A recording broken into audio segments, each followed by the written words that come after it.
Bwana, mambo vipi? Uhali gani mwanafamilia wangu wa michezo? Karibu tena katika chaneli yako pendwa kwa taarifa mbalimbali za kimichezo.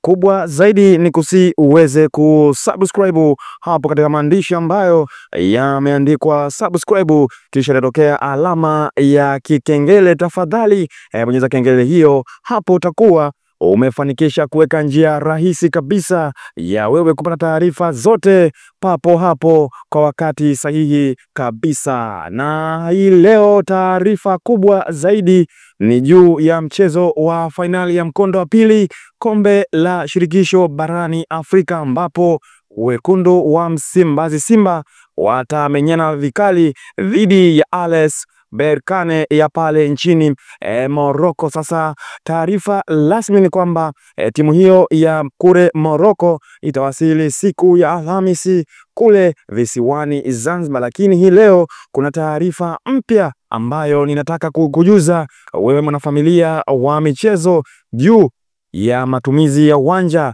mpaka hivi sasa, baada ya Simba kuthibitisha kuwa uwanja ambao utaweza kutumika katika fainali hiyo ni New Amani Complex. Lakini hivi punde kuna taarifa ambazo zimetokea kutoka shirikisho la mpira hapa Afrika, na zungumzia CAF, ambapo viongozi wake wameweza kuwasili nchini Tanzania katika uwanja wa Benjamin William Mkapa, lakini pia wapo wadhamini ambao wanashirikiana na shirikisho hilo la hapa Afrika CAF, lakini pia wakitiwa nguvu na shirikisho la hapa nyumbani Tanzania TFF, kuona uwezekano wa mchezo huo kuchezwa katika dimba la Benjamin William Mkapa, kwani tukumbuke Simba Sports Club, wekundu wa Msimbazi Simba, wamekuwa na matokeo mfululizo mazuri ambayo wamekuwa wakiyapata katika dimba la Benjamin William Mkapa mpaka wanafika katika hatua ya fainali.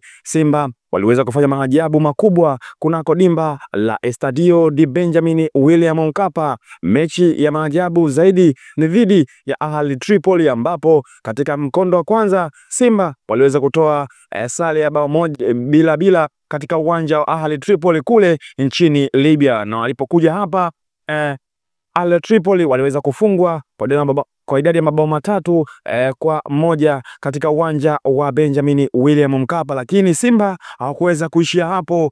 Ni katika mwendelezo wa ushindi katika uwanja wa Benjamin William Mkapa tuliweza kushuhudia Al Masry akiweza kuchukua kipigo kizito katika dimba hilo la Benjamin William Mkapa. Lakini pia katika finali, katika nusu finali, ambapo tuliweza kumshuhudia mnyama Simba akicheza na Stellenbosch katika uwanja wa New Aman Complex na kufika finali. Mpaka hivi sasa tumeona timu nyingi zikija katika uwanja wa Benjamin William Mkapa, imekuwa ni ngumu kwao kupata matokeo chanya katika uwanja huo. Hivyo viongozi wa CAF, lakini pia wakishirikiana na TFF, wakishirikiana na baadhi ya wadhamini katika mchezo huo, wanaangalia uwezekano mkubwa zaidi kama wataweza kubadilisha ratiba ya mchezo.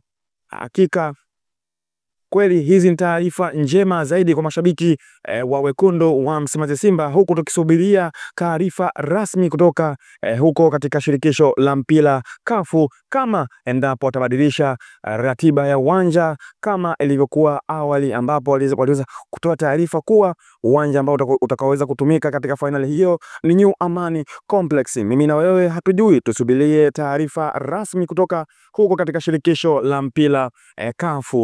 Bana, hii ndio taarifa ambayo nimeamua ni kusogezee muda huu. Wewe mwanafamilia wa michezo unayefuatilia Global Sports, usisahau kusubscribe channel hii hadi wakati mwingine. Bye bye.